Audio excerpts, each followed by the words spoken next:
All right, so top 10 fall sneakers for 2025. We have 10 different pairs to get into, a bunch of different brands, a bunch of different styles, a lot to dive into, really. Every single pair that I'm about to show you guys is linked for you down in the description. But before you go shopping those links, make sure you subscribe, make sure you hit that thumbs up, and if you have any comments, leave them. Okay, number 10, starting things off with a bang. These are incredible. I'm so happy to have them, and it was hard for me to get my size, which is a 12.5. Thankfully, they are now in the collection. We have the Levi's Air Max 95. This is the Obsidian colorway. Out of the entire pack, I think that this is the best pair, even including the friends and family pair. You can really see the distressed feature, and this is just gonna fray even more as you wear them. You get a dark navy on the midsole and the outsole, so really you're not going to see a ton of wear. For me, these will create a nice contrast when I wear lighter pants. I tend to wear baggy off-white or cream colored jeans in the fall and the winter. Red laces, probably not doing it. Kind of a trap. That will just, you know, draw too much attention away from the rest of the shoe, which I think is beautiful.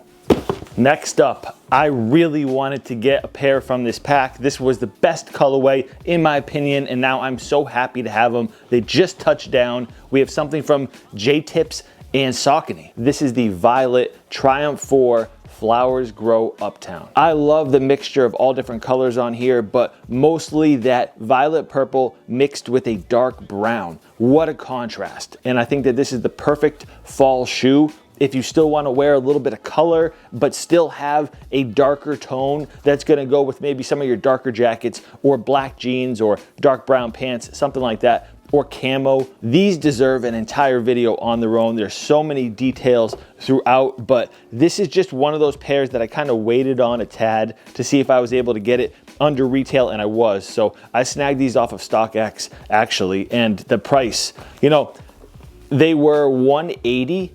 I believe was the retail price, and you could get these for much less. So if you're interested in grabbing a pair, I will link these for you guys down in the description, and they do fit true to size. The flower patch on the tongue is awesome, and these are inspired by the flowers and the foliage that he would see walking in New York in the Bronx. Just noticing his surroundings and creating footwear inspired by that. I love it. Okay, at number 8, I mean, do we have to even talk about this? They're on the list because they are just the perfect fall option as far as Jordans go. They aren't the most comfortable, so they're not going to be number 1, but you know, do we need to talk about it? These are the Undefeated Air Jordan 4. I'm not just going to assume all of you guys do know that, but I can't get over the olive jokes, like olive green, all of you guys, all of these shoes, all of these fall options. You will see these on my top sneaker of the year list. So the discussion isn't over. Next, number 7. I think that this is the most fall appropriate Action Bronson New Balance that we have seen so far. And a lot of people moved on from these pretty quickly, but not me. Not me. These are incredible, and I'm still gonna continue to say that they are incredible. We have the New Balance 992 Action Bronson Tiger Eye. Even though they're calling it a red, this looks like a safety orange in person, and anytime a safety orange is mixed with a tan like this, it's a fall colorway. In my opinion, someone that is gonna go hunting in New Balance would probably appreciate these a little bit if they need to stand out in the woods, or if you're a Knicks fan, or if you're an Action Bronson fan, or if you like to wear New Balance that have an all black outsole so that you don't show a ton of dirt. It's also going to be hidden a little bit by this tan suede. These are so nice. I did get the other pair. I'm not going to dig them up. I posted them on my Instagram. So if you're interested in how I've been styling these Action Bronson 992s, go follow me over there. I'm at Eddie Wing Kicks. We have a lot more pairs to get into, but come on. Come on. Okay, at number 6, we're gonna get all these hyped shoes out of the way because the top 5 are very obtainable, very easy to get, and I think that that's what matters most. But sometimes you just wanna make a statement. Sometimes you just want that outfit that's gonna draw a little bit of attention, that sneakerheads are gonna know what you're wearing, and you just kind of wanna stand out a tad. So these Air Jordan 5 Tokyos are gonna allow you to do that. And honestly, I know some people might look at this as more of a summertime shoe. Not me, not me. Yellows, oranges, and reds are a lot easier for me to pull off in the fall than the summer because, you know, I've seen people wear these with a yellow t-shirt. That's a lot. That's a lot. You look like a school bus out there. For me, I like to wear these with darker colors. So a really great fall shoe, and just a little fashion advice, tone them down. Let me know if you guys added these to your collection and if you've worn them yet. Okay, getting into the top 5, we have a shoe that probably got forgotten about by a lot of you. A lot of people totally have overlooked this shoe, not thought about it. It kind of came and went, and because of that, I was able to get it well under retail. This is a shoe that released back in February. Awesome box, by the way.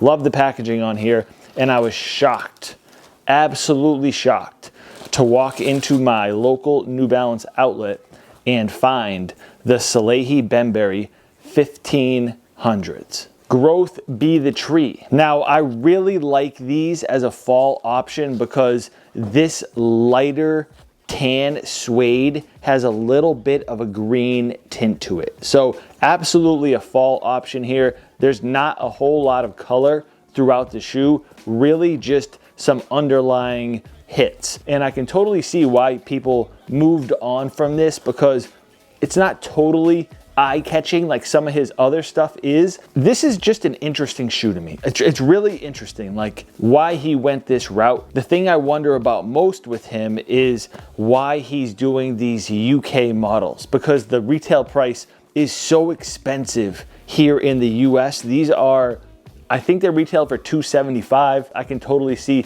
how people get priced out, and I was able to get these for, I want to say $120.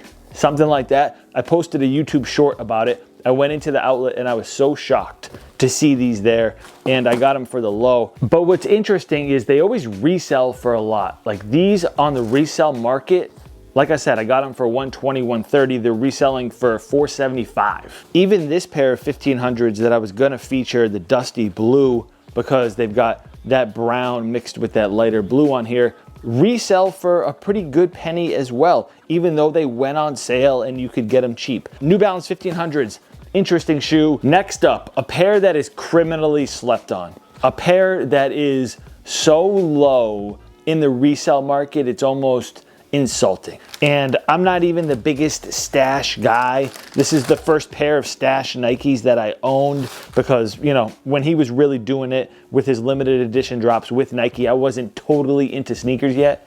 They deserve so much better than this. What a great shoe, an incredible fall option. We have the stash Nike Air Force One. Again, like I mentioned, some darker colors mixed with some color hits here, a lot of earth tones. I appreciate that he went with a navy. I like that you get some ripstop material throughout this shoe, better for the elements. And then you get some graffiti on the box. This is just a perfect collaboration, nice little callbacks to older stash and Nike projects. I don't know what happened, but not a lot of people were gravitating towards these. Fine. But now, if you want to get a pair, well under retail. But sizing wise, I do recommend going down a half a size. These do run big. So go with the next size down below your typical true sneaker size. That's just my recommendation. We have 3 more pairs to get into, but again, if you go shopping these for a crazy deal, make sure you subscribe first. Okay, number 3, what a sleeper these are. So we have the Nike P6000 Premium Cordura. This shoe must have been inspired by a 90s hiking boot. I get that type of feel from it. I wish there was a little bit more of a backstory on these, but Nike doesn't give too much. So in the back there above the P6000, you can see that Cordura tag. So these are water resistant. I love the contrast here with the lighter tan sitting on top of that black. The laces are what tells me this is hiking boot inspired. I could totally see these laces being on a pair of older hiking boots. The Nike swoosh has that metallic blue shimmer to it, very nice. And the P6000 is super comfortable. I'm sure you guys have tried on a pair. I do go true to size with these, and if they don't have my standard true size, I go a size up. Okay, number 2 is another Nike shoe hiding in plain sight. We have another pair of Air Force Ones, and I was gonna throw the Wheats in here. I was gonna throw the Wheat Air Force Ones, but I said, hold on. I can't do 3 videos in a row featuring the Wheat Air Force Ones. This pair, I don't wanna say it's just as good, but it adds a different flavor and element to your outfits that I don't think that those Wheats can. So we have the Realtree Camo Nike Air Force Ones. Man, I am absolutely loving these. Anytime that there's a pattern on the Nike swoosh and the rest of the shoe is a simple color, I'm sold. Like, I am just weak for something like this. And on top of that, each shoe is unique, meaning the pattern on the Nike swoosh is different for every single pair. I've seen some that actually say Realtree on it, and then you get that lighter brown on there, almost like a cappuccino or a latte that I can wear with these sweatpants that I just dropped recently. Same thing with this hoodie, made in USA, heavyweight. Chef's kiss, straight up. I'm loving these sweats, but that's not what we're talking about here. You get another camo hit on the tongue there and on the back that you probably already saw. Hiking boot style laces as well, and then a little bit of hardware on the lace loops. These are definitely some of the best Realtree options that Nike has put out, in my opinion. It feels like the medium olive Air Jordan 3s kind of could have been in a pack with these, and I don't know if that was the original plan or not, but if they were, what happened? What happened? Those should definitely have just a little bit of camo on them. How sick would those medium olive Air Jordan 3s be if they put a little bit of camo where the elephant print is and dropped them in a pack with this? What happened? All right, this is getting crazy. This is just typical fall weather where the dark clouds just roll in. It's noon. It's noon. I always rely on the natural light. I gotta turn on something. So at number 1, we have a pair of New Balance. Any guesses? Any guesses?